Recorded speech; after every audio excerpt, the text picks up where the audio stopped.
Es hora del cambio en la Colombia de lo posible. Aquí comienza Entérese del Cambio.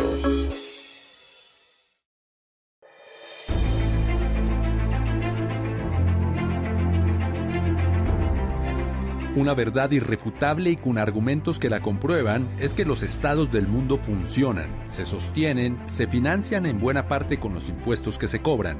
Las economías desarrolladas de los llamados estados de bienestar, como los nórdicos, los Países Bajos, Francia y Estados Unidos, el Reino Unido, entre otros, atienden las necesidades de sus poblaciones y habitantes con subsidios y bonos oficiales que son financiados con los impuestos ciudadanos y en escalas proporcionales, es decir, que más pagan los que más tienen.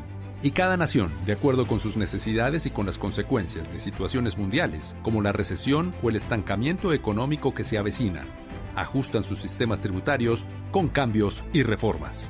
Colombia no es la excepción, y con la reforma tributaria se generarán recursos adicionales para financiar los ajustes y las prioridades del gobierno del cambio, como enfrentar la lucha contra el hambre, la construcción de colegios y universidades públicas, los alcantarillados, llevar agua potable y tierra para los campesinos, entre otras tareas.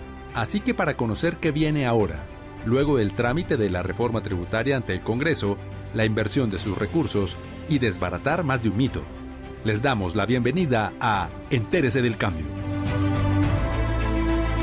El objetivo de la reforma tributaria es generar igualdad social. Por tanto, ¿qué cambios se concertaron y qué beneficios se mantienen para sectores como la cultura, el emprendimiento y el ecoturismo, por ejemplo? Avanzamos en la aprobación de la reforma tributaria para la igualdad y la justicia social. Llevamos cerca de 2 meses de gobierno y más de 300 horas de reuniones y socialización de la reforma tributaria, en donde hemos tomado atenta nota de las preocupaciones de varios sectores del país y acogido varias propuestas sobre temas que han generado inquietud. Es por eso que junto con el Congreso de la República decidimos modificar varios puntos de la reforma. Entre estos, habrá un descuento para que las personas que reciben dividendos paguen como máximo un 20% sobre estos ingresos. Las ganancias ocasionales, que por su naturaleza son eventuales, tendrán un tratamiento distinto y por eso su tarifa será del 15%. El impuesto a patrimonios de más de 10.000 millones de pesos será del 1.5%. Pero también se buscará promover a los emprendedores que hayan recibido capitalizaciones para que puedan sacar adelante sus negocios.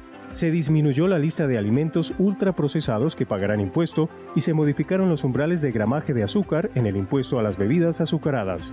No se tendrán en cuenta algunos empaques de plástico de un solo uso de alimentos y de otros productos para minimizar el impacto en los hogares más vulnerables.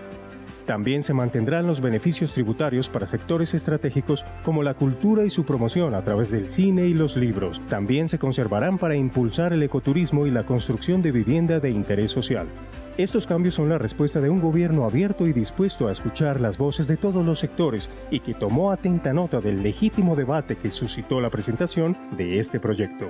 La reforma tributaria para la igualdad y la justicia social será la columna vertebral para empezar a pagar la deuda histórica del Estado con los más vulnerables de la sociedad. Esta es una reforma tributaria progresiva, como se prometió en el programa de gobierno. Las propuestas que se radicaron allí son las que están en el programa de gobierno, se tramitaron a través del Congreso democráticamente elegido por los colombianos. Hubo un proceso de negociación. En ese proceso de negociación, desde el gobierno nacional, buscamos ante todo preservar el espíritu progresivo de esta reforma y realmente lo hemos logrado. Esta es una reforma de la cual se puede decir lo mismo que dijimos desde un principio, que es que no toca el bolsillo de los colombianos de a pie, aquellos que tienen ingresos de menos de 10 millones de pesos. Es una reforma tributaria que les da facilidades adicionales a las empresas a la hora de diligenciar el pago de sus impuestos, que a muchas, especialmente a las micro, pequeñas y medianas empresas, les reduce la tarifa efectiva de tributación a través de mejorías en el régimen simple y está pensada para financiar esos bienes y servicios públicos que no son solo deseables, sino que son derechos fundamentales que están garantizados en nuestra Constitución. La salud, la educación, todo aquello que es necesario para una vida digna y para el goce completo de los derechos que como colombianos tenemos.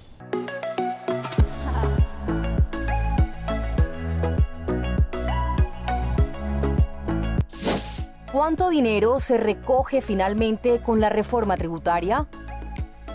Desde la campaña se ha hablado de una reforma tributaria que generara 50 billones de pesos y a veces incorrectamente se habla de que nos bajamos a 25 y ahora vamos por 20. Es cierto que más o menos 20 billones de pesos es lo que se recaudaría el primer año, pero es lo que se recaudaría por cambios estatutarios al sistema tributario, digamos, cambios en normas que ya existen.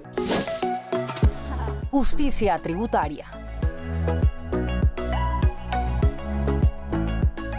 El presidente Petro ha expresado en diversos foros y encuentros y desde la campaña que Colombia requiere de una reforma a fondo de su sistema de impuestos y se ha denominado como justicia tributaria.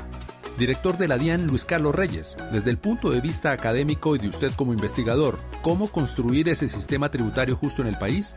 ¿Cómo queda la reforma? Incluso, ¿van a bajar los impuestos? Yo creo que desde el paro nacional fue bastante claro que era importante cumplirles no solo a los que se manifestaron, sino también a quienes en las urnas votaron por un sistema tributario más progresivo que el que tenemos actualmente. Y eso implicaba enfocarse en un recaudo adicional proveniente del 1% de los colombianos con más altos ingresos, es decir, aquellos que tienen ingresos superiores a más o menos 10 millones de pesos. Así que el proyecto que radicamos tenía este componente y se fueron haciendo ajustes, se fueron afinando factores de la reforma tributaria en el paso de esta misma por el Congreso, teniendo en cuenta que el Congreso es una rama independiente del poder público. Pues esto es una cosa en la cual se respeta no solo en la letra, sino también en el espíritu todo el trámite democrático.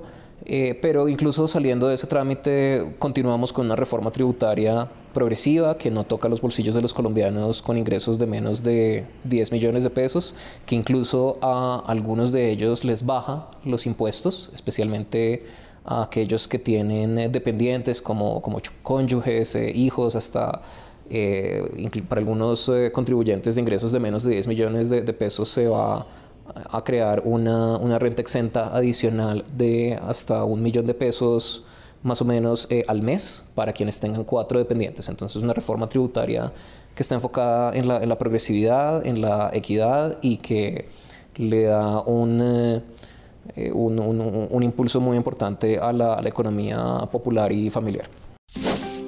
¿En dónde se invierten los impuestos? Director Reyes, explíqueles a los colombianos qué pasos siguen luego de aprobada la reforma, cómo es el recaudo y en la práctica cómo se verán ejecutados. Tenemos un sistema democrático que le hace seguimiento a esos recursos desde que se recaudan aquí en la entidad hasta que se gastan en el presupuesto general de la nación. Si nosotros en este país vemos carreteras, si vemos colegios públicos, si vemos un servicio de salud, si vemos fuerza pública que conserva el orden, si hay jueces que imparten justicia, todo eso es financiado con los impuestos que pagan los colombianos y que recaudamos aquí desde la DIAN. La cultura de la contribución es una estrategia para que asumamos nuestro papel como ciudadanos activos en el país. Los bienes públicos que todos los colombianos disfrutamos y compartimos, como colegios, parques, vías y hospitales, se construyen y mantienen a partir de esta contribución. ¿A través de qué elementos se genera nuestra contribución? Sencillo, a través de nuestros impuestos y el cuidado que les damos a los elementos que todos compartimos como sociedad. Ahora que lo sabes, únete a la cultura de la contribución. Lo público es nuestro. Destruyendo mitos. De todos los significados que el diccionario de la Academia de la Lengua tiene sobre mito, el que mejor se ajusta es el de la historia ficticia, persona o cosa a la que se le atribuyen cualidades que no tiene. En términos más cercanos, es un cuentazo, o para los tiempos modernos, una fake news, una noticia falsa echada a rodar para generar ruido, confusión y buscar efectos sociales de mayor peso como conflictos. Y de la reforma tributaria sí que han surgido varios, como que el pan va a subir su precio por solo este proyecto. Leía en un artículo esta mañana en Twitter de algún periódico de ayer que ¿cómo se nos ocurre poner la reforma tributaria si se va a elevar el precio del pan? una manera bastante triste de manipular la opinión pública. Porque el dueño del medio es al cual le vamos a cobrar los impuestos. Y entonces por su, digamos, falta de solidaridad con la nación en un momento de crisis para disminuir el déficit fiscal, no debería intentar mover la población con algo tan vital como su necesidad de suplir el hambre, a ver si sale a las calles a destruir la reforma tributaria que no le va a poner impuestos al pueblo, sino al dueño del medio. Porque establece una mentira. ¿Quién dijo que el precio del pan sube por la reforma tributaria? Oigan, sube porque la materia prima fundamental para hacer el pan se llama harina de trigo. Y aquí decidieron no sembrar harina de trigo desde hace décadas y la importamos del Canadá, de Estados Unidos. Y la harina de trigo se importa en dólares. Y al crecer la inflación en dólares allá, creció el precio de la harina de trigo, y al destruirse la moneda acá, entonces en pesos vale 3 veces. Ese es el factor por el cual el precio del pan sube. Y por tanto, crece el hambre indudablemente, porque hay quienes no pueden comprar el pan. Como director de la DIAN, ¿qué les dice a los panaderos de nuestros barrios? Hay una serie de factores internacionales que están subiendo el costo de muchos bienes y servicios que consumen las familias.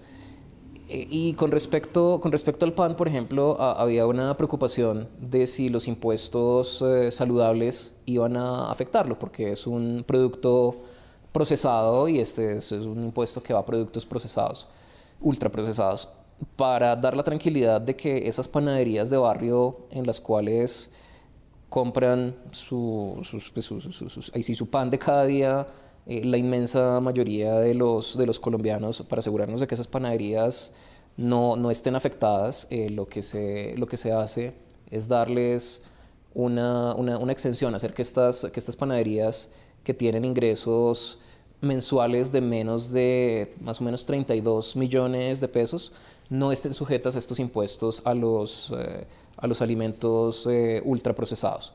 Así que sí, hay una serie de desinformaciones y de creencias falsas acerca de lo que está haciendo la reforma tributaria, porque el objetivo siempre ha sido no tocarle el bolsillo al colombiano de a pie, sino enfocarse en ese 1% de colombianos que no necesariamente son ricos. Una persona con ingresos de más de 10 millones de pesos ni se siente rica, ni lo es, sino lo que sí es esa población es una población que tenemos una capacidad contributiva mayor y que pues muchos, me incluyo en ese grupo, estamos gustosos de hacer este aporte a la sociedad.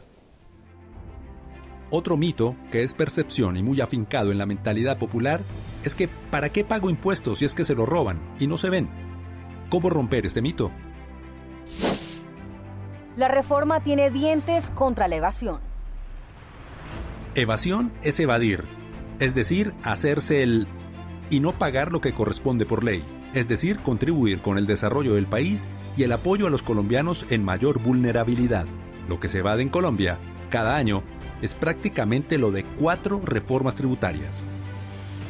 Hay un problema grave en el sistema tributario colombiano hoy en día y es un problema que me complace muchísimo que hemos dado herramientas para solucionarlo en esta reforma tributaria, y es el problema de la evasión. La evasión les cuesta a los colombianos entre 40 y 80 billones de pesos cada año, y hacer una mella grande en esos recursos que se le quitan al Estado todos los años era una meta importante que teníamos, y hemos logrado varias medidas sustanciales en esta dirección, en especial una penalización más fuerte de la evasión, que es el beneficio tributario más grande y más regresivo que existe. Es decir, de lo más contrario al espíritu de progresividad del sistema tributario es la situación actual de la evasión, y de verdad que es un gran logro que tengamos mejores herramientas para combatirla con esta reforma tributaria. Sí, son 2 o hasta, si nos vamos por el lado de los 80, hasta 4 reformas tributarias. En todos los países del mundo, incluso los que tienen los mejores sistemas de lucha contra la evasión, hay algo de evasión, pero pensamos que si le podemos hacer una reducción importante a esto y nos alineamos con países que tienen sistemas más eficaces, podemos llegar a esos 50 billones que eran el objetivo que se planteó en campaña y que siempre tuvo en cuenta que la lucha contra la evasión era un componente muy importante de la reforma tributaria del pacto histórico, porque el mensaje de la ciudadanía es muy claro. Sí, las personas que hoy que tienen ingresos altos pueden contribuir un poco más, pero no podemos seguir tolerando que haya personas con altos ingresos y que eligen evadir sus responsabilidades con Colombia año tras año y que además reciben toda serie de amnistías, de tratamientos favorables. Eso se tiene que acabar y con esta reforma lo estamos logrando. En concreto, ¿cuáles son esas medidas más fuertes, de más dientes para luchar contra este delito? Porque, además, el gran evasor la tenía fácil, y si lo pillaban y pagaba, el proceso penal terminaba. Así es, teníamos una muy mala combinación de incentivos en términos del cumplimiento con las obligaciones tributarias, porque por un lado, por algunas infracciones relativamente leves, había unas sanciones severas y hemos buscado aliviar mucho esas sanciones que le aplican sobre todo al que comete un error de redondeo, al que se equivoca de buena fe. Y por otro lado, lo que sucedía era que para los evasores de alto nivel, los evasores VIP los podemos llamar, hay unas condiciones excesivamente favorables y lo que hemos hecho ha sido penalizar de manera mucho más fuerte este tipo de evasión a través del fortalecimiento de dos delitos, dos tipos penales que llaman los abogados, que son uno, el delito de omisión de activos y declaración de pasivos inexistentes, y el otro delito, el delito de defraudación. Los dos, esos dos delitos, pues sin la reforma tributaria son delitos que en la práctica nunca llevan a nadie a la cárcel, incluso aunque le cuestan sumas multimillonarias al Estado colombiano, y esas sumas multimillonarias son menos educación, peor salud, menos infraestructura, un sistema judicial que no cuenta con el personal suficiente. Todo eso es lo que se pierde cuando la gente evade. Y lo que hemos logrado ha sido reforzar las penas a estos dos delitos. ¡Alto! Los delitos de omisión de activos y de declaración de pasivos inexistentes. ¿Y eso qué significa? ¿Y en qué consisten? La respuesta se entiende si se vio Betty la Fea. Una de dos cosas. Una, omitir activos, es decir, yo tengo una casa, tengo una cuenta bancaria y no le cuento al Estado que la tengo. El tener estos activos pues generalmente genera unas obligaciones tributarias y entonces hay un delito por esto, pero la otra cara es la omisión de pasivos inexistentes, que es el famoso delito de Betty la Fea, cuando Ecomoda se inventó que le debía una gran cantidad de plata a Terramoda para en realidad ocultar una plata y que no se la embargaran. Eso es una declaración de pasivos inexistentes. Estoy declarando una deuda, un pasivo que en realidad no existe. Y eso es un delito y hemos fortalecido las penas contra ese delito. Hoy en día, esto implica que si alguien incurre en este delito por un monto superior a 5.000 salarios mínimos, 5.000 millones de pesos, se enfrenta a un posible proceso penal, pero si paga lo que debe con los intereses, se extingue la acción penal, es decir, no hay posibilidad de cárcel. Otra manera de verlo es como si el Estado le estuviera prestando al evasor la plata que evade con una tasa de interés y luego si lo coge, el castigo es pagar el préstamo, ¿sí? Eso tenía que cambiar. Así que lo que propusimos y logramos sacar adelante en el Congreso fue que este delito primero se bajara de 5.000 a 1.000 millones de pesos. Pero además que si alguien reincide en este delito, haya una pena de privación de la libertad y que si sigue haciéndolo, dejen de existir cosas que le quiten gravedad a este delito y que la persona pague cárcel sí o sí. Así que estamos hablando de penas de entre 4 y 9 años de privación de la libertad para quienes incurren en estas conductas, que son personas que no son el común de los colombianos. Para un colombiano típico, un trabajador colombiano típico tiene un ingreso cercano, un poquito inferior al salario mínimo. Alguien tendría que trabajar 83 años seguidos para tener 1.000 millones de pesos y luego escondérselos al Estado. No estamos hablando del ciudadano de a pie, estamos hablando de evasores que le cuestan muchísimo al Estado colombiano y que y que erosionan el sustento material, el sustento financiero de la garantía de los derechos fundamentales que están en nuestra Constitución. Ganancias ocasionales y herencias. Esta ha sido una duda recurrente durante la configuración de esta reforma tributaria y en las múltiples reuniones en búsqueda de consenso. Las ganancias ocasionales son una categoría bastante amplia de ingresos que incluyen, por ejemplo, las herencias, lo que uno se puede ganar en un premio, en una rifa. Esto había generado preocupación de algunas personas que decían, bueno, pero si yo heredo algo, es algo que me dejaron con mucho trabajo mis papás. Siempre hubo, desde que se radicó la reforma, siempre hubo una renta exenta grande para las ganancias ocasionales, pero teniendo en cuenta estas preocupaciones, se bajó bastante la tarifa que les aplica incluso a las herencias y a otras ganancias ocasionales por encima de 3.000 millones de pesos, y nos concentramos en lo que nos parecía que era el principal problema, que era una serie de estrategias de lo que se conoce como planeación tributaria, estrategias muy bien armadas para que la gente lograra caracterizar otros tipos de ingresos como ganancias ocasionales y tributar a unas tarifas bajas. Entonces, con el texto que sale ahora del Congreso, pensamos que podemos proteger estas cosas que son importantes para muchísimos colombianos, como literalmente estas ganancias que no ocurren de una manera periódica, a la vez que le cerramos la puerta a un canal de elusión o de planeación tributaria que era significativo. Construcción de lo público. Vamos resumiendo. Con los impuestos que pagamos y que recauda el Estado, el mismo Estado está obligado por nuestra Constitución a invertir en la gente y cumplir como Estado con sus funciones esenciales para la nación, como la protección de los derechos y, cómo no, de los ciudadanos, que tenemos también deberes. Ahora, ¿cómo se hace lo público? ¿Cómo se construye con esos recursos que se recaudan? Un pantalón, por ejemplo, claramente es de quien lo compra. Sin embargo, ese pantalón fue hecho por muchas personas. El algodón pasó a ser tela, la tela pasó a ser pantalón, diseñada y confeccionada por personas.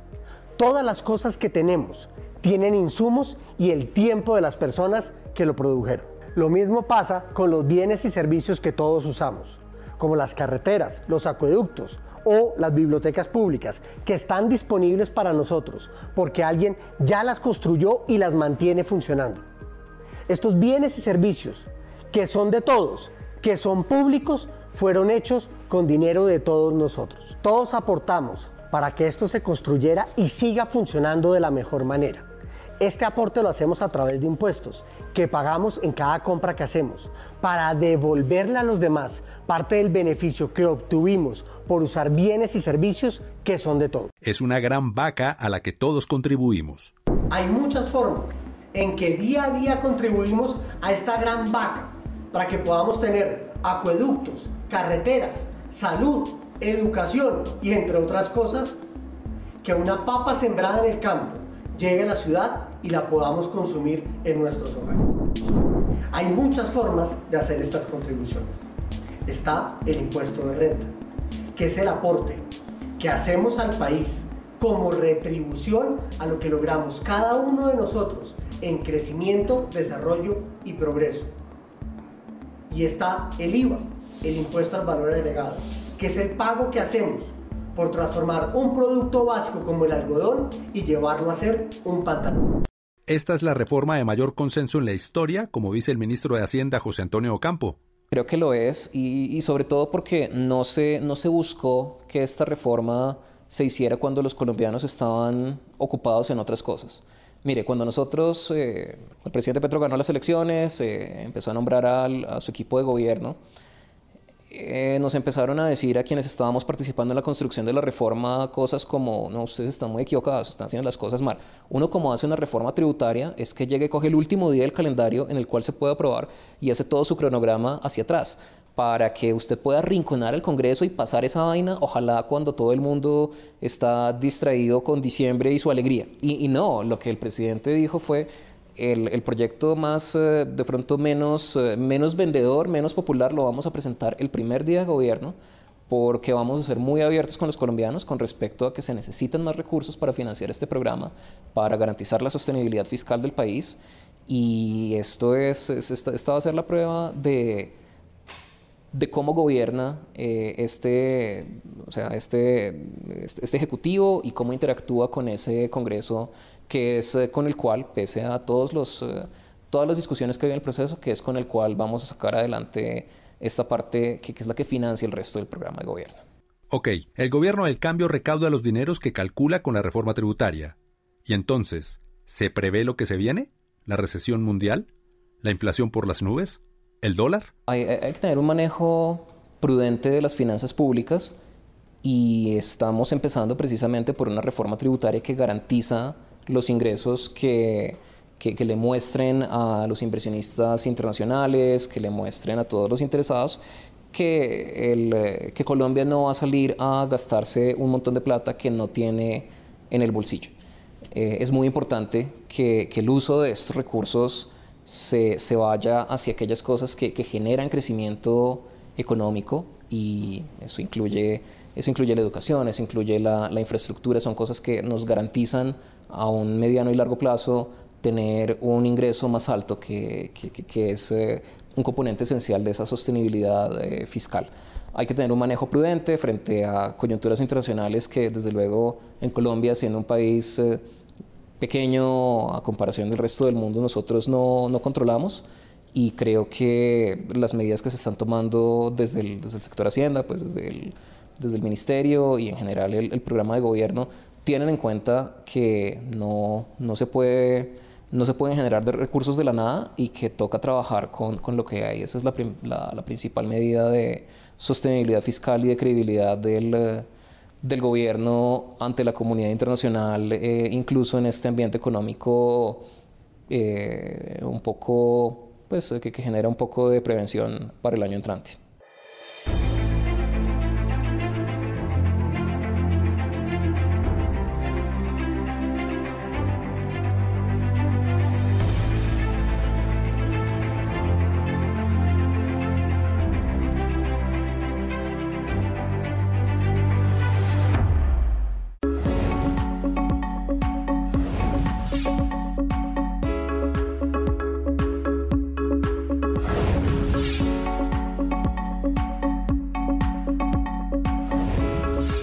Entérese del cambio.